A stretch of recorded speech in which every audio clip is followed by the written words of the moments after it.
Latasha Barrett, property manager, 14-year employee, trusted with master keys to every lock on the property. And the person who used that access to steal $96,400 worth of a collector's life savings, stored in a unit he had faithfully paid for, without him ever receiving a single warning.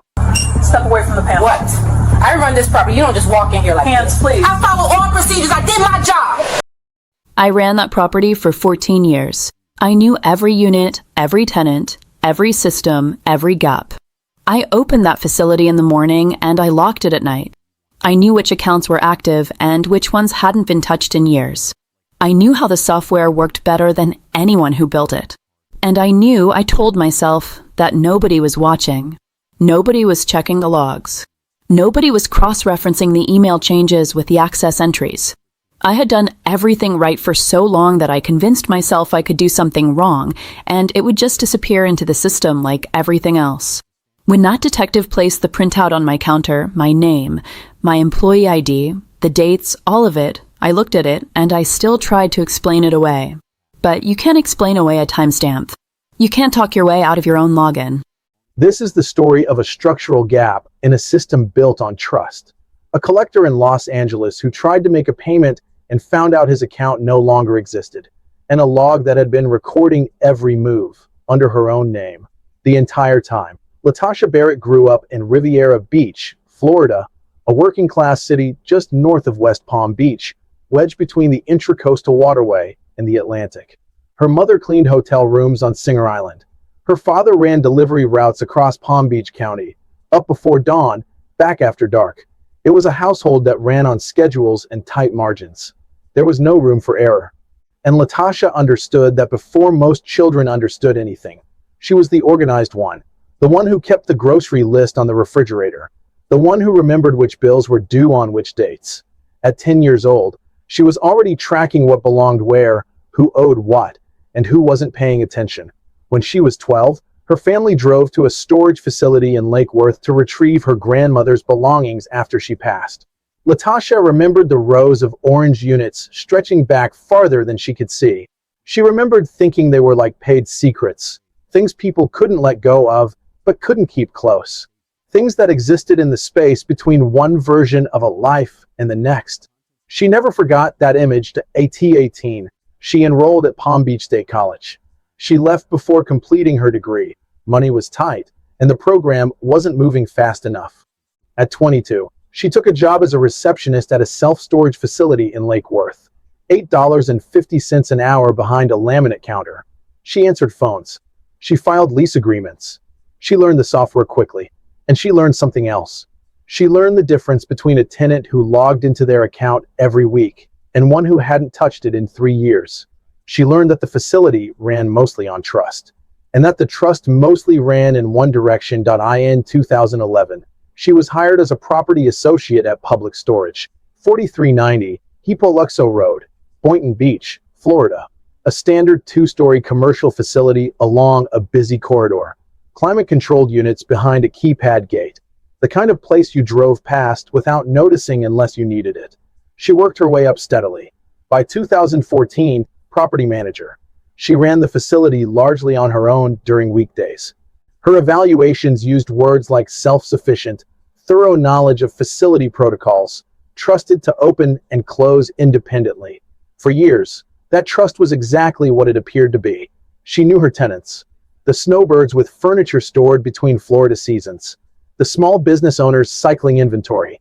The out-of-state customers who set up automatic payments through the app and never came in. She was, by every visible measure, exactly the person you wanted running your property. And that, like every foundation in this story, was also the problem. To understand what Latasha Barrett did, you first have to understand how Public Storage actually works.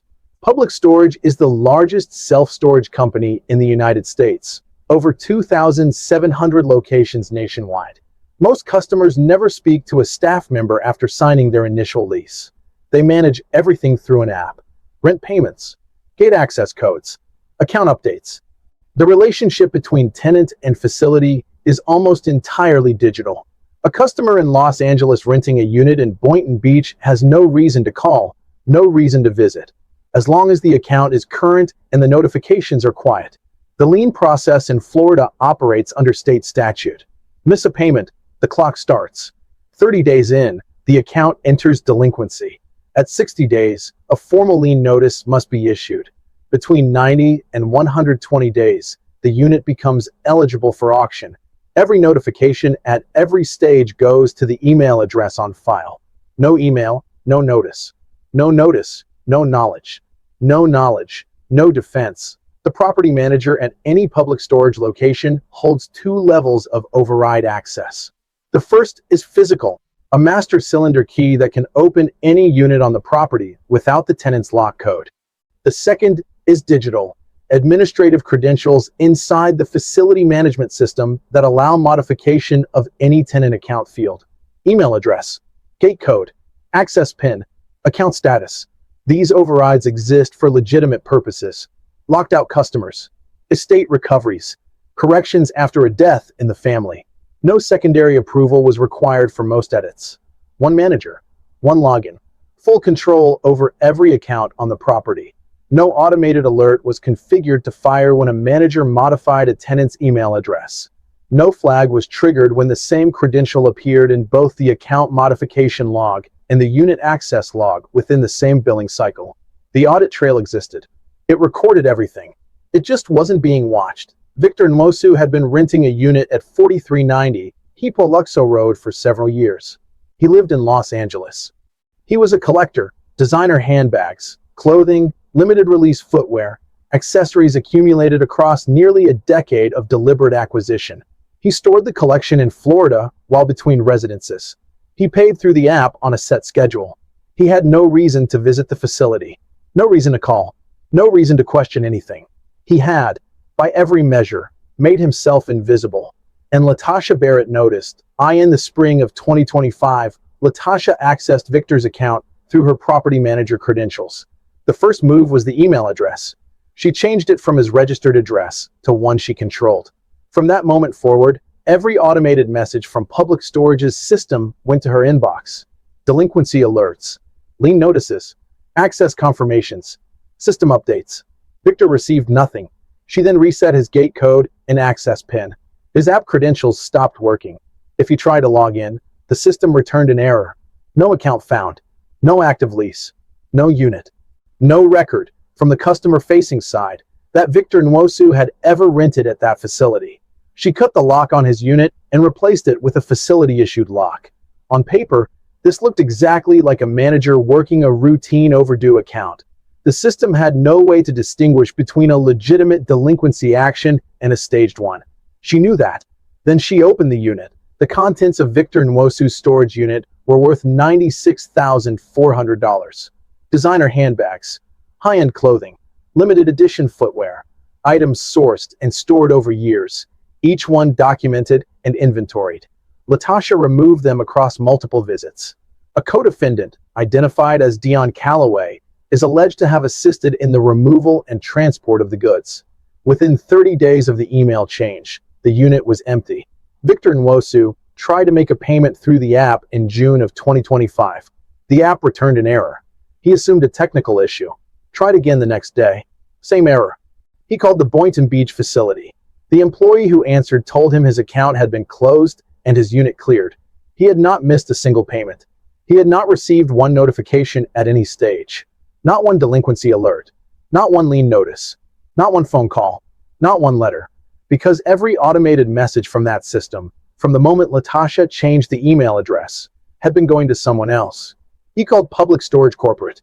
Corporate pulled the complete account modification history. Every single step traced back to the same employee credential. The email change, Latasha Barrett's login.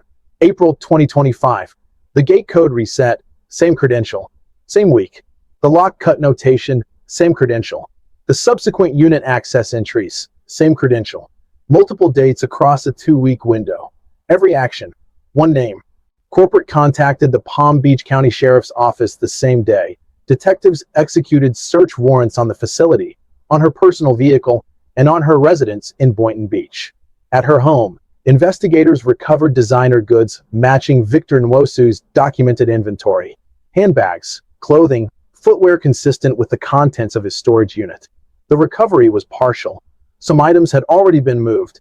And then, investigators found the text messages recovered from Latasha's phone during the search. The exchange between her and Dion Calloway told investigators everything they needed to understand about how she had been thinking about this property for years. Nobody's checking. Those two words. That was the entire strategy. Not a carefully engineered scheme. Not a sophisticated operation.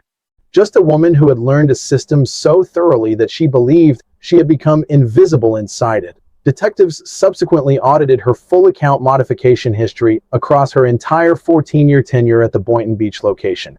The review was ongoing as of the date of her arrest, examining whether other out-of-state or long inactive tenants had been similarly targeted. Victor Nwosu was the case that broke it open. He may not have been the first. On July 14, 2025, Detective Andre Pham walked into public storage at 4390 Hippo Luxo Road at 10:22 in the morning. Latasha Barrett was seated behind the counter. The monitor on her desk was dark. She had turned it off before he arrived. He placed his badge on the counter and laid the account log printout in front of her. Her name, her employee ID, the dates, all of it. She tried to explain it as a routine delinquency workflow, an administrative correction. She followed every protocol. He placed the search warrant beside the printout. "We recovered the goods from your residence, Ms. Barrett." Her hands went still. "Hands behind your back, Ms. Barrett." 14 years of institutional access. 14 years of knowing every system, every gap, every account that no one was watching. And someone had finally looked at the log. Latasha Barrett and Dion Calloway were arrested on July 14, 2025. Barrett faces one count of grand theft over $20,000, a first-degree felony carrying up to 30 years, and burglary to an unoccupied structure, a third-degree felony carrying up to 5. Her attorney entered a not guilty plea. The anticipated defense argues the account modifications reflect a legitimate delinquency workflow, not a theft. The problem with that argument is Victor Nwosu. Victor Nwosu, who had made every payment. Victor Nwosu, whose account showed zero delinquency prior to the email change. Victor Nwosu, who received nothing, not one message, because someone in Boynton Beach had rerouted them all. The case is pending in the 15th Judicial Circuit, Palm Beach County. The trial date has not yet been set, but the modification log does not need to be interpreted. It timestamps itself. It names itself. It has been sitting in public storage's servers since April 2025, patient and permanent, waiting for someone to look. Following the investigation, Public Storage initiated a review of its internal alert protocols, examining whether account email changes made by a managing employee rather than a customer should trigger automatic escalation to a district manager and a direct notification to the phone number on file. The gap Latasha Barrett exploited was not hidden. It was structural, built into the system from the beginning. She simply understood, earlier than anyone noticed, that nobody was watching. 14 years. One collector in Los Angeles. $96,400 worth of a life carefully built, stored in a unit he had faithfully paid for, gone. Not because the locks failed. Not because the building was broken into. Because the person holding the master key decided that nobody was checking. And for a long time, she was right. If you rent a storage unit anywhere in this country, check your account email address today. Make sure it is yours. Make sure the notifications are reaching you. Because the audit trail exists. But it only protects you if someone is watching it. Victor Nwosu spent months not knowing why his account had disappeared before investigators finally reached him with the full picture. A decade of collecting. $96,400. Some of it recovered from a house in Boynton Beach. Most of it gone. The person who took it had been given master keys to every lock on the property. She had been trusted for 14 years to be the last line of protection between that building and the people who stored their lives inside it. She was also the threat. The case remains active. The audit of her full 14-year tenure is ongoing. Victor Nwosu may not have been the only one.